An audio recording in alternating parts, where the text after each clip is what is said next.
সবাই ভাবে তুমি অনেক ভালো আছো। তোমার হাসি দেখে কেউ বোঝে না এই মানুষটা প্রতিদিন নিজেকে জোড়া লাগিয়ে রাখে। তুমি বাইরে ঠিকই হাসো, স্ট্যাটাস দাও, কাজ করো, কিন্তু ভিতরে কোথাও যেন একটা জায়গা একদম খালি হয়ে গেছে। একসময় যাদের কাছে তুমি ছিলে সবচেয়ে প্রিয়, আজ তারা যেন খেয়ালই রাখে না তুমি আছো কিনা। তারা ব্যস্ত নিজের মতো, নিজের জীবন নিয়ে।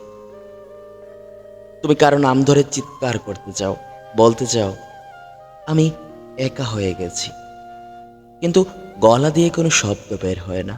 রাতে বিছানায় শুয়ে যখন ছাদটা দেখো, তখন মনে হয় এই জীবনের এত সুরগুলের ভিতরেও তুমি কেমন নিঃশব্দ হয়ে গেছো।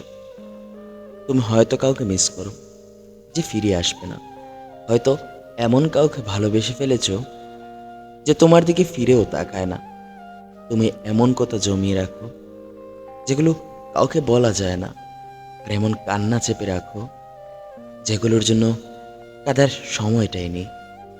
তবু প্রতিদিন জেগে ওঠো, মুখে এক ফালি হাসি লাগিয়ে বলো আমি ঠিক আছি।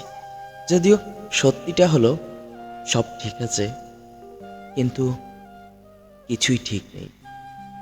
সব ভিউয়ার্স, ভিডিওটি কেমন লাগলো অবশ্যই কমেন্ট করে জানাবেন। ভালো লাগলে ভিডিওটি একটু লাইক। আর আপনি যদি অল্প গল্প ইউটিউব চ্যানেলটিতে নতুন দর্শক হয়ে থাকেন, তাহলে চ্যানেলটি সাবস্ক্রাইব করবেন। আপনাদের নিয়ে এগোতে চাই আগামীর দিনগুলো। ধন্যবাদ।